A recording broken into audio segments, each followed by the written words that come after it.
President Trump's approach to Pakistan has been direct, personal, and consequential. From his earliest days back in office, he made clear that America's engagement with Pakistan would be defined not by bureaucratic inertia or outdated assumptions, but by results, by deals made, crises managed, and opportunities seized. President Trump credited Prime Minister Sharif's and Field Marshal Munir's leadership with securing the May 2025 ceasefire, calling it a major contribution to preventing war between nuclear-armed neighbors.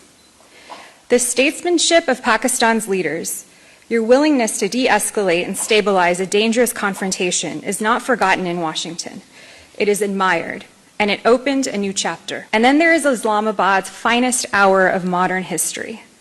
In April, Islamabad became the venue for the highest-level talks between the United States and Iran since the 1979 revolution. Pakistan, by having good ties with both Tehran and Washington, and by playing no part in the conflict, was uniquely positioned to bring these two adversaries together.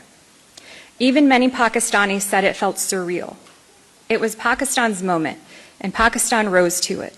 The U.S. mission played its own quiet but essential role, coordinating logistics, managing communications, and supporting a delegation of hundreds through some of the most sensitive negotiations in recent memory. We were there for every moment, and the professionalism and quiet determination of our Pakistani partners during those days was nothing short of extraordinary. I'm proud to have served alongside you.